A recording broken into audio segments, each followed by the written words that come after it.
Have you ever had someone from your past walk through your front door like no time had passed, like they'd been waiting just outside your life this whole time, waiting for a crack to slip through?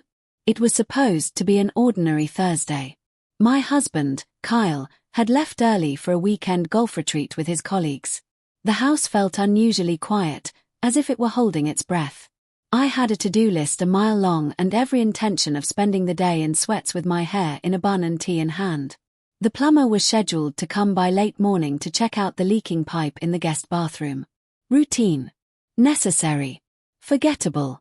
But when I opened the door, everything shifted. He looked the same, only older, broader across the shoulders, and with a shadow in his eyes I didn't remember. At first, I didn't recognize him.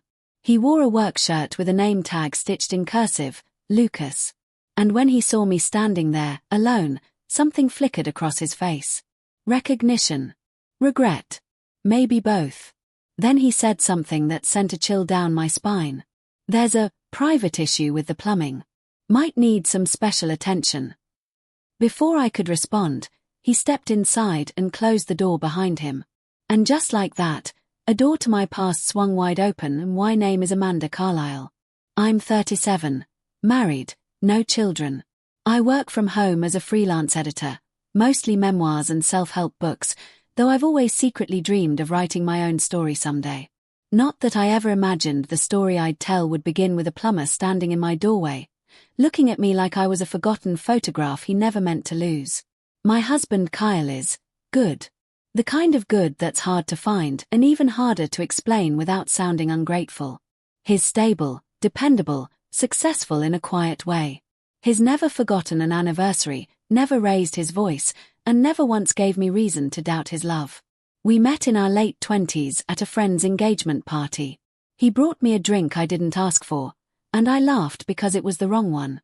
He blushed, I smiled, and that was it. 6 months later we moved in together. 2 years after that, we married in a vineyard just outside Asheville. Our life together has been comfortable. And that's not a complaint, not really. But comfort has a way of numbing the edges of things. You stop noticing the quiet spaces between conversations. The way his kiss on your cheek feels more like a habit than a hunger. The way the house, though beautiful, starts to echo with a loneliness you can't quite name. We tried for kids. For a while. When it didn't happen naturally, we went down the long, winding road of fertility treatments. Blood work. Hormone shots. Early mornings in cold, sterile rooms. The hope, the waiting, the disappointment. Repeat. Month after month. Until finally, I broke before my body did. One night, I sat on the bathroom floor with a negative test in one hand and Kyle's toothbrush in the other, sobbing into a towel to muffle the sound. He found me there, eyes red and heart hollow. He sat down beside me, wrapped his arms around me, and said something I'll never forget. If it's just us, it's still enough. And I believed him. I still do. But somewhere along the way, I stopped believing it was enough for me. The day Lucas showed up, the sky was that soft, overcast grey that always made the house feel a little dimmer. I had lit a candle in the hallway, eucalyptus and mint, and was halfway through my second cup of tea when the doorbell rang. I wasn't expecting anyone but the plumber. The name on the scheduling email said L. Callahan. I didn't give it much thought. Callahan is a common name. Just a coincidence, I told myself later. But at the time, I opened the door without hesitation. He stood there in work boots and dark jeans, a grey shirt with the sleeves rolled to his elbows. He had a trimmed beard and a pair of striking hazel eyes that seemed to search my face like a map. And then I saw the curve of his mouth, the tilt of his head. It was him. Lucas. We hadn't seen each other in 13 years. Back then, he wasn't a plumber. He was a musician, or at least he wanted to be. We met during the summer I interned in Boston. He was bartending part-time at a jazz bar near Fenway, where he played on open mic nights and scribbled lyrics on napkins. He was impulsive and intense, all heart and no plan. We fell into something messy and beautiful. Too fast, too hard. It was the kind of relationship you can only have in your 20s, when you still believe passion can replace stability. But I left. I took a job in New York. I needed structure, security. A future. Lucas offered none of that. So I chose the life that made sense. I never told Kyle about him. Not because I was hiding anything, but because Lucas was a different version of me. A different life. One I thought I had locked away for good. Until that Thursday morning. Lucas didn't seem surprised to see me. He looked older, yes, but still had that quiet charisma. The kind that sneaks up on you. When he said there was a private issue with the plumbing, I froze. It was such a strange phrase. And the way he looked at me, like he was daring me to remember, unsettled something in me I didn't realize had been dormant. I let him in. The house felt colder the moment the door clicked shut behind him. He glanced around as I led him to the guest bathroom. I could feel his gaze brushing over photographs on the wall. Wedding pictures, family trips, a framed quote about home being a place built with love. I didn't know what to say. Should I acknowledge who he was? Pretend this was a normal service call? My mouth felt dry, my pulse loud in my ears. He crouched beneath the sink, started adjusting the valve with practiced ease. Nice place, he said. Very, grown up. I laughed, because what else could I do? Yeah, it's home. He looked up then, his eyes catching mine. You always said you wanted something solid, he said. I paused. And you always said I was afraid to leap. He smiled, but it didn't reach his eyes. So, did the ground catch you, Amanda? I didn't answer. Because in that moment, I wasn't sure if it had. Lucas came by again 3 days later. I told myself it made sense. There were still a few fixtures to check, and the pressure in the upstairs shower had started acting up. At least, that's what I told him when I called. I ignored the fact that I hadn't even told Kyle the plumber needed to come back. He showed up wearing the same rolled-up sleeves, the same knowing look, and brought coffee, black for him, oat milk and honey for me. How he remembered that small detail from over a decade ago unnerved me more than I let on. So, which shower's misbehaving now? He asked lightly, walking past me like he belonged in the house. I hated how natural it felt. I led him upstairs, keeping a careful distance. The house was quiet, as always. Kyle had left early for the office and wouldn't be back until late. Lucas ran the water, adjusted knobs, poked around beneath the sink. I leaned against the doorframe, arms crossed, trying to convince myself this was still just a visit from an old friend. That I was in control of whatever this was. You seem different, he said without looking up. Time does that. No, I mean, quieter. Like someone turned down the volume on you. I swallowed hard. I guess that's what marriage does. He turned the faucet off and looked at me. Only bad marriages. I didn't respond. I didn't want to give those words power. He stood, wiped his hands on a rag, and stepped closer. Too close. Why did you call me back, Amanda? He asked. I stared at him.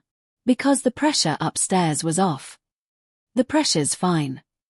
Silence stretched between us. I felt my pulse in my throat.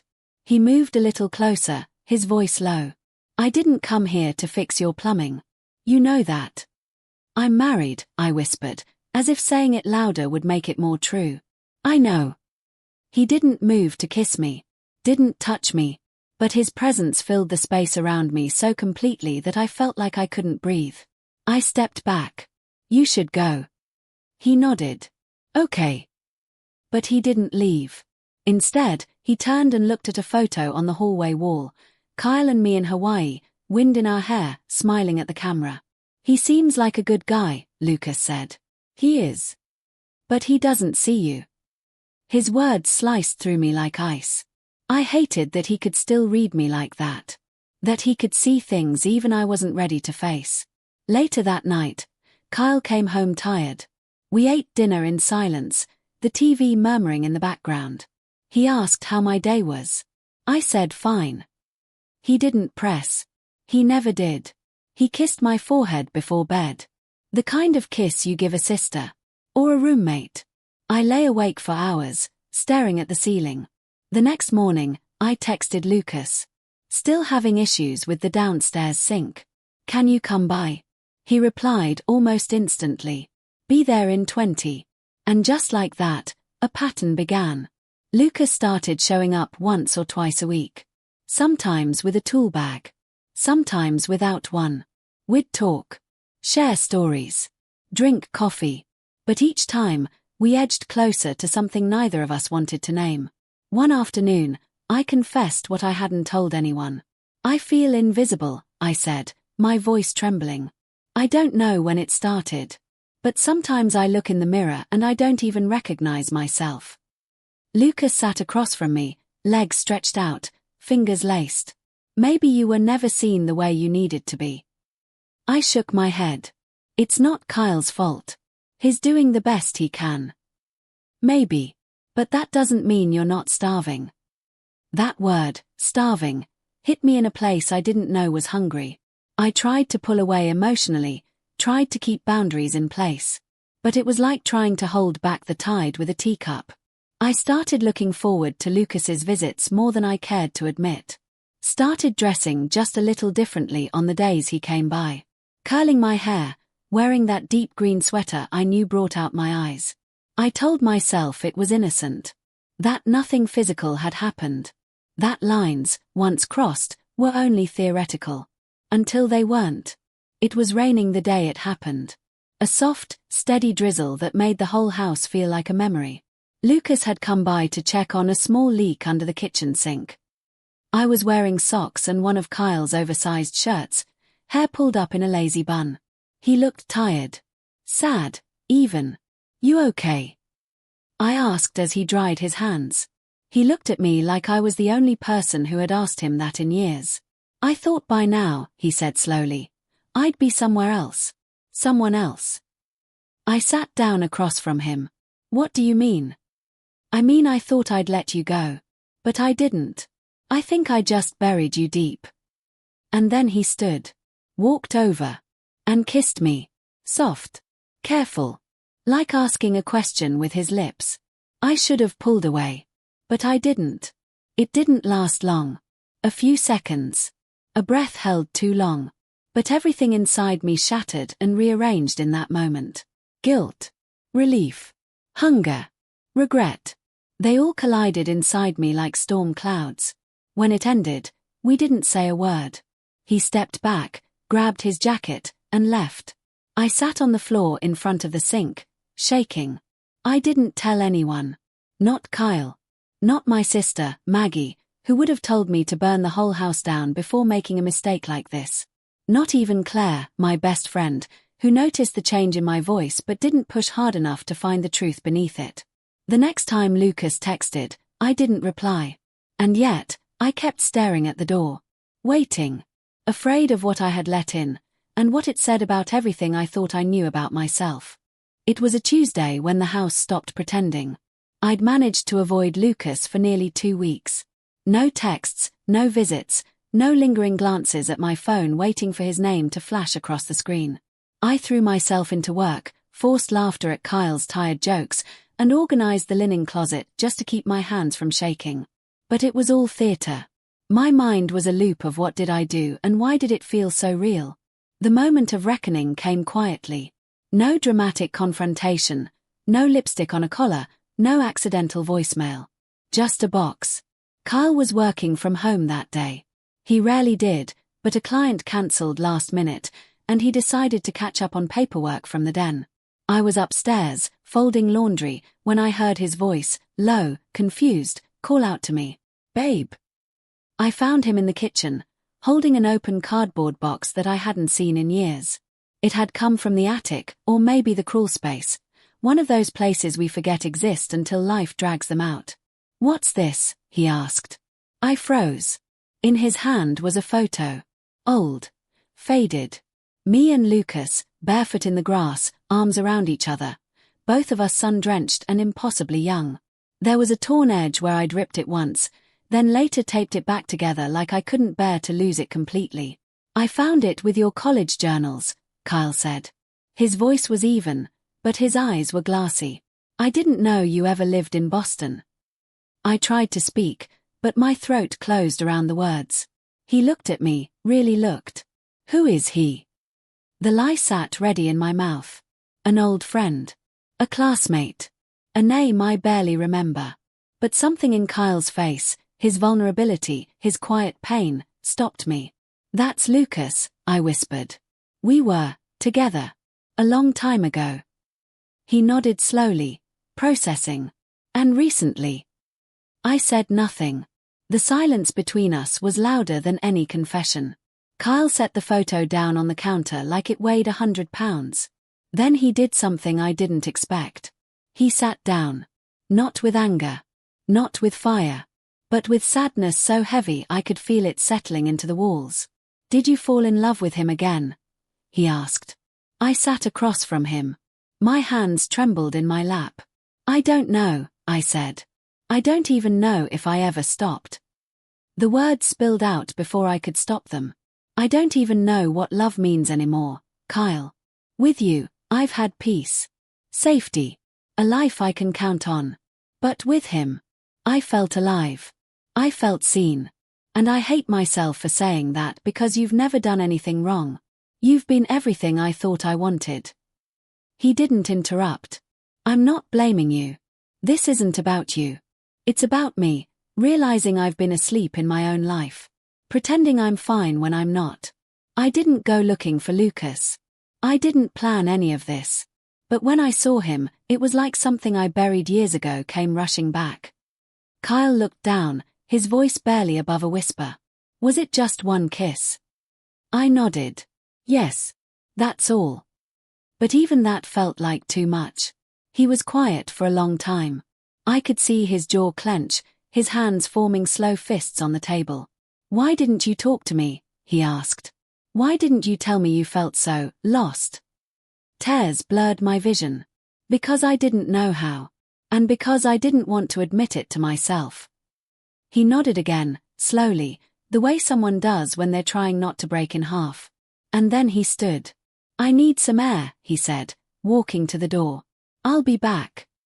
I didn't try to stop him. When the door shut, the silence was deafening. The house, our house, suddenly felt unfamiliar. Like a place where echoes lived instead of people. Later that night, he came home. He didn't yell. He didn't accuse. He simply sat beside me on the couch and said, "I don't want to lose you. But I also don't want to keep someone who doesn't want to stay." I broke then. The sob rose from somewhere deep, ugly, and honest. "I don't know what I want," I said. "But I know I don't want to lose this. You." He put his arm around me, tentative, like we were learning how to touch each other again. "I'm willing to try," he said. "But you have to be, too." And I was. Because in the end, Lucas may have woken something in me, but Kyle was the one who sat in the wreckage with me, who chose to stay even when the truth was sharp and ugly. We spent the next weeks talking like we hadn't in years. Really talking. I told him everything, about the ache, the silence, the way I'd lost myself in being okay. And he told me he'd felt it too but didn't know what to do with it. We started therapy. We started over. And Lucas. He never reached out again. But some nights, when the house is quiet and Kyle's breathing softly beside me, I still think of that moment by the sink. The rain. The kiss. The truth it uncovered. Not because I miss him. But because it reminded me I still had something buried inside. Something real, something unfinished. Something I now face every day with open eyes. It's strange how a single moment can fracture a life, and yet somehow also offer a path forward. After everything, after the kiss, the confession, the unraveling, what came next wasn't explosive. It was quiet. Slow. Uneasy. Kyle and I didn't fix things overnight. There were awkward silences, nights where he turned his back to me in bed, mornings when I stared into my coffee wondering if we were just trying to tape a broken glass back together. But we kept showing up. For the conversations. For the hard questions. For each other. Therapy peeled back layers we hadn't realized existed. We talked about grief, over the family we couldn't have, over the dreams we stopped chasing, over the versions of ourselves we'd quietly let go of along the way. Kyle admitted he had noticed my distance, my forced smiles, the way I always seemed to be somewhere else. He just didn't know how to reach me. And I admitted I hadn't really wanted to be reached, not until I saw what I might lose. The hardest part was learning how to be honest without blaming each other for what we'd become. One night, a few weeks after everything came out, I asked him, "Do you think we'll ever be the same again?" He looked at me for a long moment before saying, "I hope not. I think we can be better." And I believed him. Because he wasn't saying it to convince me. He was saying it to remind himself, too. Lucas never resurfaced. He became a symbol more than a person. A mirror. A disruption. A reminder that even the life you think is perfectly constructed can contain fault lines. He didn't ruin my marriage. He revealed its silence. Sometimes I wonder if he knew that. If, somewhere deep down, he came back not to take me away, but to return something I'd lost without realizing. Myself. Because this wasn't just a story of near infidelity. It was a story of waking up. Of realizing that being seen, truly seen, is as essential to survival as air. And that the people we build our lives with are not mind readers. That love, without vulnerability, becomes habit. And habit, over time, turns to dust. Now, months later, our marriage looks different. We leave each other notes again. Stupid little post-its on the fridge or the mirror. We go for walks after dinner, holding hands like we did when we were dating. We ask real questions, and sometimes the answers hurt, but we ask anyway. And I started writing again. Not just editing other people's stories, but telling my own. I don't romanticize what happened. I don't defend it, or excuse it. But I understand it. It was the collision of longing and silence. Of memory and stagnation. It was the mistake that forced a choice, continue numbing or finally feel. And in choosing to feel, I began to heal. Kyle and I are still a work in progress. But now we say that aloud. Now we name the work, and the progress. Some days are hard. Some nights are still quiet in ways that sting. But there is also laughter again. And music. And moments when we catch each other's eyes across the room and feel something that isn't just comfort, but connection. If there's one truth I carry forward, it's this. You don't always know when you're sleepwalking through your life, until someone or something wakes you up. And when that happens, you have a choice. To run from the discomfort, or to lean into it and see what needs to change. I leaned in. I stayed. Not because it was easy. But because the person I wanted to become wasn't someone who left when things cracked. It was someone who reached into the cracks and tried to understand what they meant. This story isn't about a perfect ending. It's about beginning again, with eyes wide open.